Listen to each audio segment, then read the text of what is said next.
You are now tuned in to the Impressionable Professional Show. Here we talk about how to act, speak, and dress like a modern-day professional. I'm your host, Yvonne Mitchell. Now let's start the show. Good afternoon, everybody. I hope you all are having a wonderful day. I know I am. How you doing today, John? Splendid, blessed in the Lord. I can't complain. I know that's right. We've had a wonderful weekend, I must say. Yeah, the weekend was definitely one to remember. Following the weekend, that was one to remember. So this month's been crazy. Absolutely. We have so many pictures. Y'all have to definitely go check out our website from just us being out and taking pictures of us in the city, and whether it's from Essence or just random events that we go to. It's kind of like keeping up with the IP show. Right. Keeping up with the professionals. Absolutely. You have to go check it out on impressprofest.com or our Facebook page. You can definitely see it there, which is just, impressionable professional. Very simple, very easy. So I'm excited today. You and me both. Who dat? Yes, who dat? Everybody is so excited about Jimmy Graham. Oh, my God. I love him. He's one of my favorite players, of course. I mean, he's a beast out there. And just for them to finally come to, some type of an agreement is awesome. And my man's getting major money. What was it, like $21 million guaranteed? Guaranteed, yes. 4 years, $40 million deal. That's right. You can't beat that. I love that. I love that, he spoke up for himself and that they actually went behind the scenes and did whatever it took to make sure they keep him and that everybody's happy because, he's worth it. He's definitely worth it. And he's definitely worth it.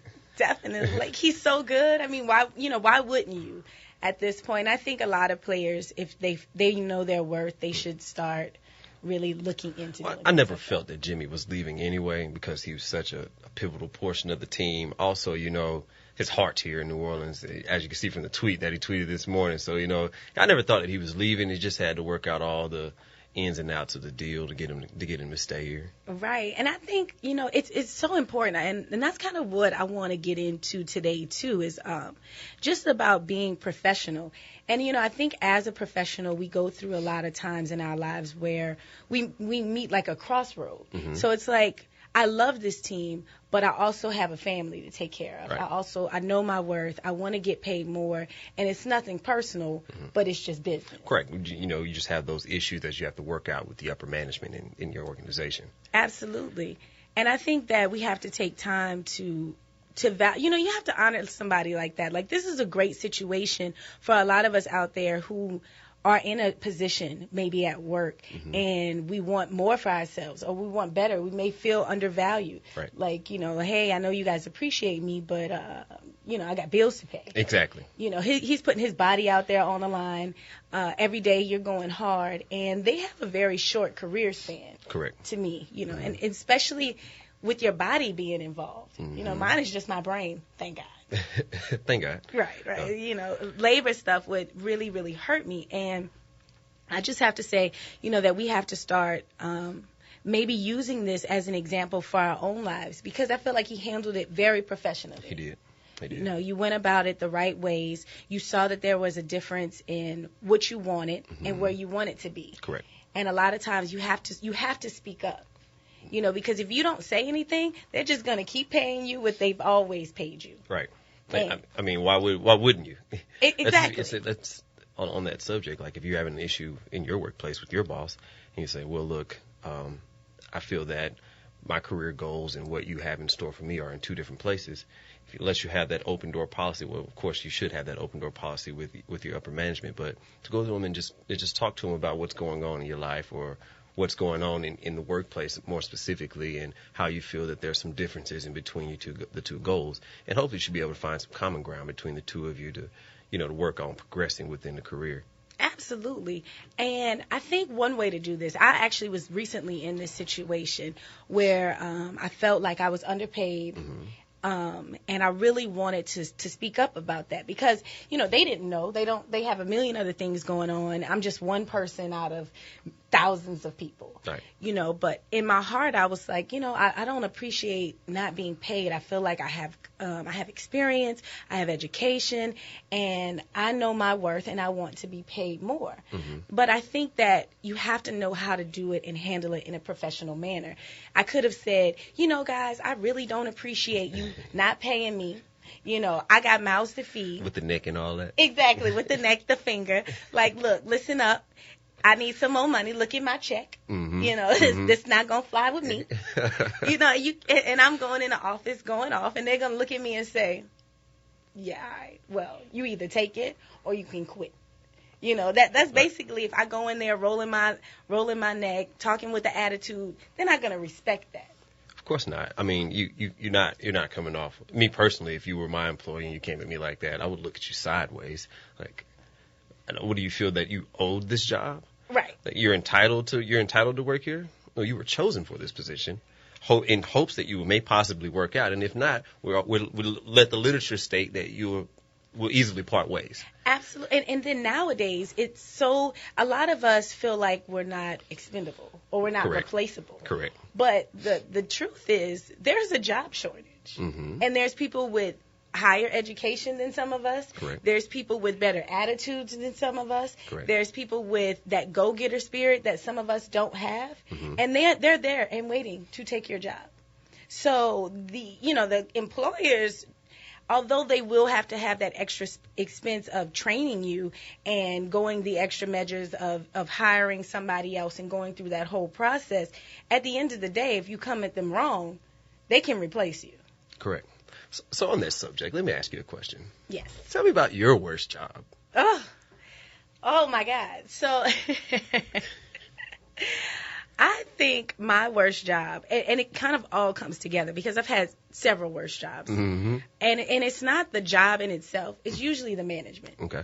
It's usually somebody there that just gets on my nerves. To just sum it up, they're either not professional, mm-hmm. or they're either too hard of us, like a stickler, like it has to be done this way and this time and all of this, and they're not ever open to any change. Mm-hmm. And I don't like that. And then a lot of times I feel like in management, which is, it's harder for them, I guess, but if you're not a personable person, if you don't like people, it's hard for you to have your staff get along with you. Like, oh, yeah. Why am I here? And so a lot of times I've left or have been in bad situations just because management skills were very, very poor. It's understandable. What about you?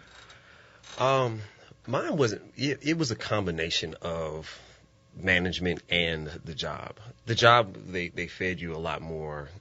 They made it seem a little more pretty than it was. Right. I was working at the airport for a car rental agency as a manager. Uh-huh. I did not know that I was going to have 87 employees.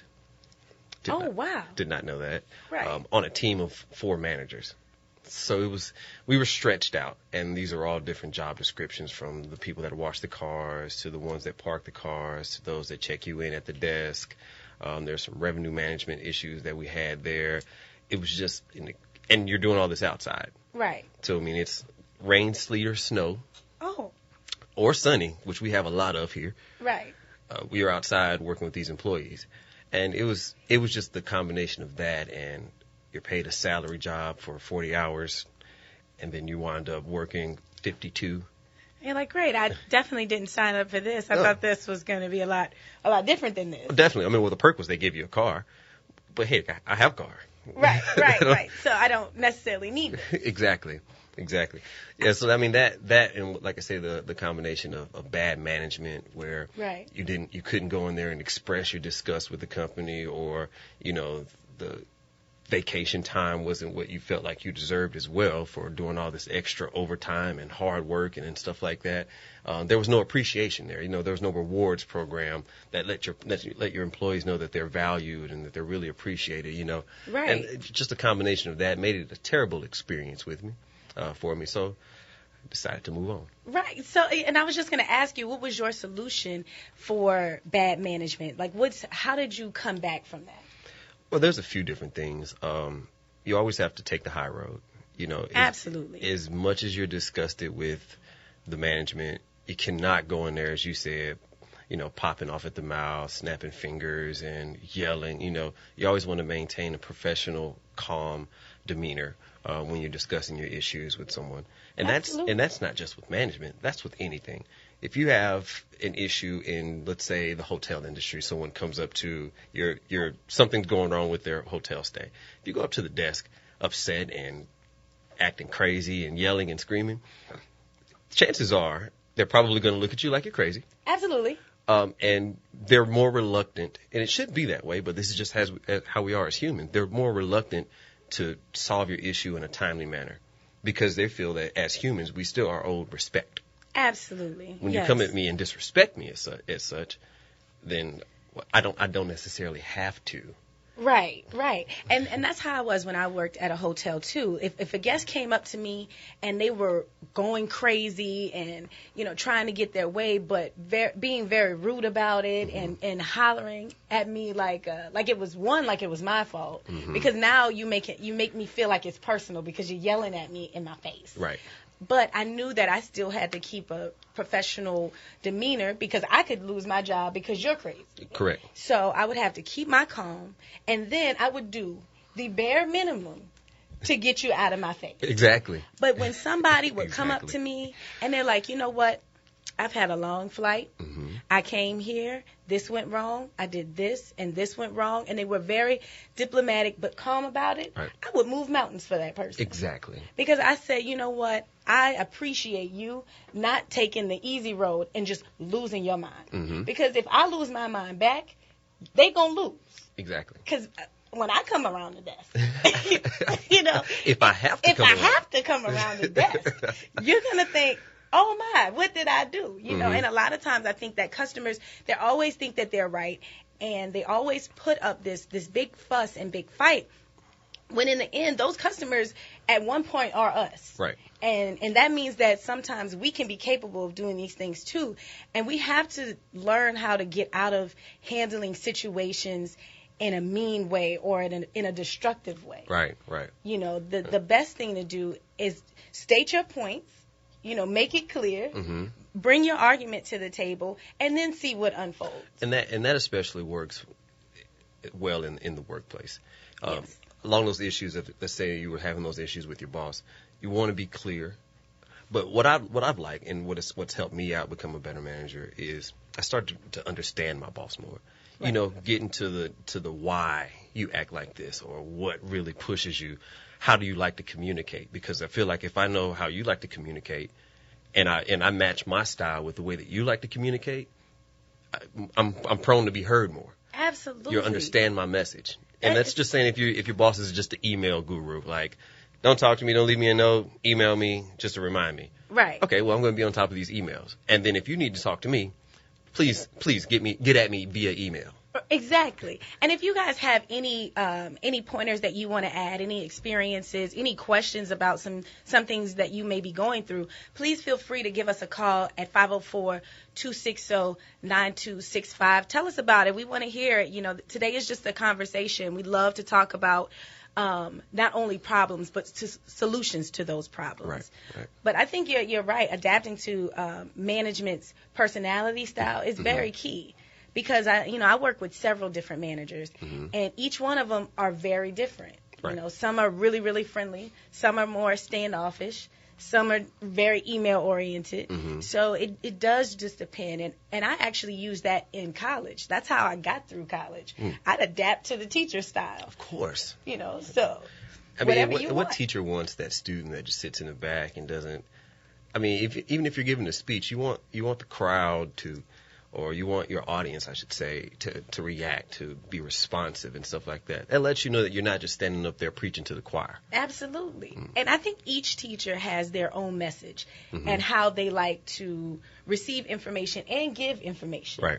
And so a lot of times if you can pay attention to that, you can go far. I had some writing teachers, and they would get on me because they ask you to write maybe a paragraph or a short story about maybe something that you read. Right. And then I'd write it, And then I'd get in trouble. Like, he'd hand it back and say, well, no, Yvonne, this isn't this, because of his own opinions. And my opinions didn't align with his opinions. But you know what? Doesn't matter. I'm trying to get through this class. These are opinions we're talking about. These are opinions. And I don't feel like I should get a C because I don't have your opinion. But I know how to survive in this world. Correct. So if this is what you want to see, this is what you're going to get. And that's another tip that I would use with dealing with difficult bosses or in a difficult situation in the workplace. You got to support their successes and work off their weaknesses. Absolutely. So if he says, I want you to write this style of opinionated writing, okay, sure. I know I don't have to believe that. Exactly. I don't have to follow that. No. But in order to pass through this, and everyone out there, and what I like about this show here is people do this. Everyone does it. No one admits to say, oh, okay, well, yeah, because my boss said he likes his coffee dark, I started trying dark coffee. Right. Well, yeah, of course. Whatever it takes to be, it's called survival. It is. Actually, and you have to learn how to survive. You have to learn to bend with things too. A lot of us are very opinionated. We do have a lot of our own beliefs. But when it comes to the workforce or different things that are mandated, we have to learn how to adjust. That doesn't mean that it's not being real. Yeah, you're not fake or anything like that. Exactly. And that can come all the way down to your clothing. If you have to dress a certain way to portray a certain message, then you have to do that. Right. Because otherwise you're going to stay in your same position. Correct. And you're not going to get anywhere. If they say if you do what you've always done, you'll get what you always got. Exactly. So a lot of times we do need to make sure that we're changing up things and just really putting our best foot forward, because that's the only way we're going to make it in this life. You're right. It's like, and even as an example, for me, like I was saying about earlier, kind of about my situation with getting paid, and that's to me a very, very sticky subject at a job. But what I did was I went online and I researched. I turned my anger, I made it work for me instead of against me. Right. So I said, you know what? I'm mad. I'm furious at my pay. I want to go off. I want to go crazy. I want to just quit. But see the way my bills are set up? That's not necessarily an option. Tell me about that. I can't really survive like that. So what I did was I went to Google and I looked up articles on how to go about fixing this situation, how to approach a boss about your pay. And I took tips from there and I said, okay.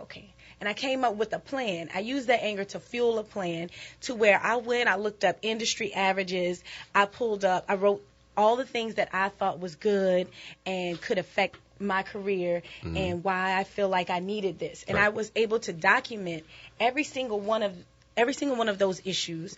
I brought my resume just to prove my experiences and my education, and I presented an argument versus arguing. Yes. Yep. You see what I'm saying? Yep. And at the end of the day, my boss didn't feel attacked.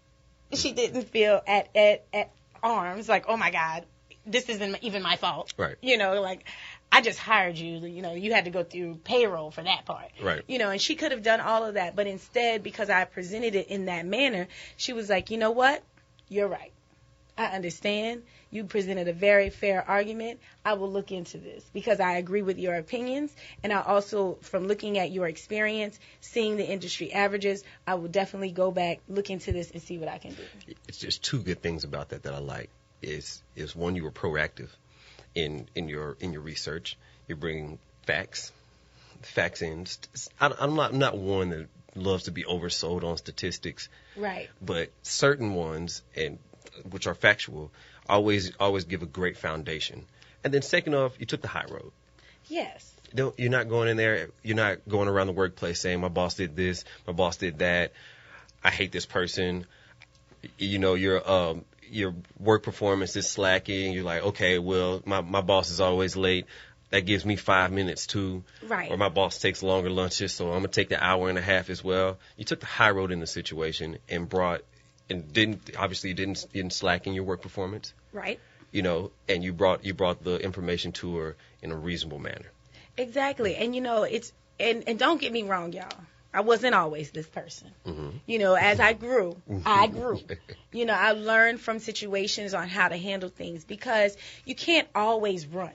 You know, it gets old sometimes. So a lot of times you have to face your problems head on. And if there's an issue and at the end of the day, you've done all that you can and it still doesn't work out to how you would have wanted it, or you don't get the proper return, then you can take other measures. But you should at least try to give your best and to accomplish the goal that you want. I love that, because it just boils down to this. You're responsible for your success, regardless of the different and difficult personalities that you'll inevitably meet in your workplace. This is your responsibility for you to make those decisions for your career. Do what's best for your career. Not what's best for the moment, but what's best for the career. Absolutely. That is so right. To say you're responsible for your own career, it's just a sense of ownership. Right. You know, you have to own your mistakes. You Correct. have to own your shortcomings. You have to own your successes. You have to own all of that and make it work for you. And I think it's so important that we do that, because a lot of times we put it on everybody else. Mm-hmm. I'm not happy because of this. I'm not getting paid because of this. I can't do this because of all of these other reasons. Yeah. But it's only because of our own selves a lot of times. It's the majority of the time, you would say. Yeah. It all falls back on yourself. I have 2 ladies that I'm working with. They're at the exact same job. They're working the exact same position, right? And let's not even put color into this. Okay. I mean, I can put it on the end, but I don't like to do that, because that to me, that's an old way of thinking, and I feel like we have to progress out of that way of thinking, because we're all one. But at the end of the day, it's one job that one lady has been doing for a long time, and she had a poor performance. Mm-hmm. She didn't come in. Mm-hmm. She didn't do what was necessary. So at the end of the day, they're basically changing that position. Okay. Let's say that. So she will no longer have a position in the future. Now there comes another girl. In the meantime, she's helping out this young lady do her job, do her work. This girl is, being diligent in her work. She's showing up on time. She's dressing like a professional. She's doing what she has to do. But she's a temp agent worker. So one's on with the company and one's coming into the company just to help out. At the end of the day, when a position opened, they went to the temp girl and offered her the position. She had more to lose, she felt like. She had a completely different attitude toward the job. Exactly. And as employees, or even as bosses, even as a career professional, you can never lose that traction of tomorrow I have to do better than I did today. Right. Absolutely. Set yourself those goals, and if you're not reaching those goals, you need to meet with your management to see what you need to do to get to those goals. And then take the proper steps to go ahead and get to that point. Absolutely, because your career follows you. Correct. It's like your reputation. Mm-hmm. It's kind of like your credit report or whatever, because you don't know who knows who. Yeah. A lot of times, I've been in careers where people just, at the beginning, they may not have known anybody, and they may have had a bad past, and they thought they came to this job and got a fresh start. Mm-hmm. And then 6 months into it, we just so happen to hire somebody that used to work with this person. Right. And now word out is, oh, this person is not so good. So now we're looking and examining this person more, because your career follows you. There was a situation that happened to me, and I was so upset. And I just wanted to go off and wanted to go crazy, and I wanted to tell somebody like how I felt. I was mad at management. I was mad at the way everything bowled out or panned out. But I had to remember that I am still a professional at the end of the day. Right. And you can't let your emotions get the best of you. And even if you have to take a day off, or for me, I needed a week off. That's how mad I was. I needed a week to come back.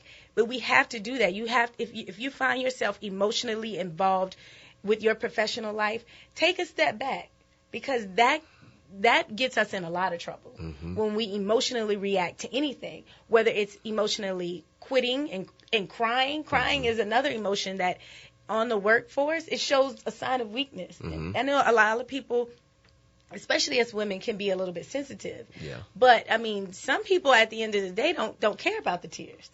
And my management style, if I was in management, I don't necessarily care about tears. I don't. You know, I didn't hire you to watch you cry. No, and I'm not a babysitter. No. So, you know, you got to get your own personal life together. I just asked you to do something.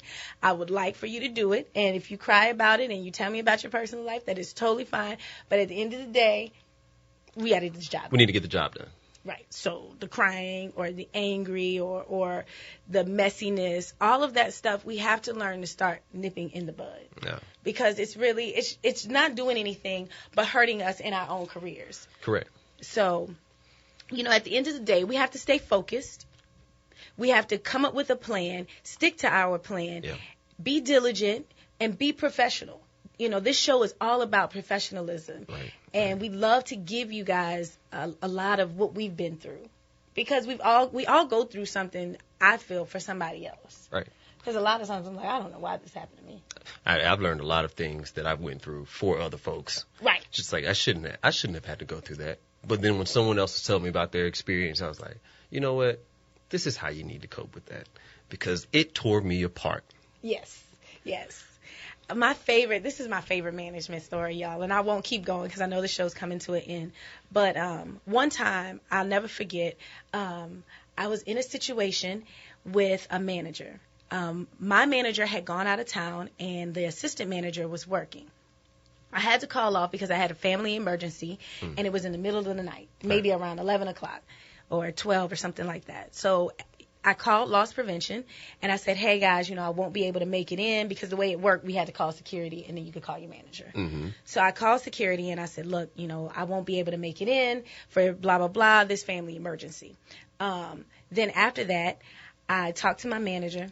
I wasn't able to talk to my manager because he was out of town. Okay.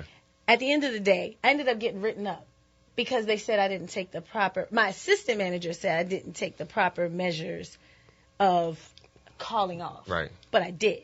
And he wasn't supposed to write anybody up. And not only was it my first write-up in my entire life, and it was a complete emergency, and I did what I was supposed to do, it stopped me from being able to transfer to a position that I was hired for.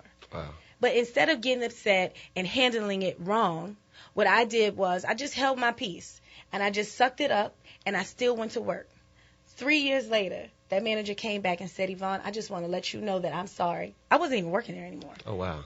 He said, Yvonne, I had to find you and apologize to you for what I did to you a long time ago. He said, because I'm going through the same exact situation right now. And because I called off, as they say, incorrectly, which I didn't, I now can't transfer to the position that I want. See, that's amazing. That's it. So it all boils down to this, y'all. You know we don't like to leave you without a motivational message. Correct. And that is God has a purpose for you, for your pain, a reason for your struggles, and a reward for your faithfulness. So don't give up. Do what you got to do and be professional. Amen to that. All right, we're signing off, huh, John? That's it. Y'all have a great day out there. Be blessed.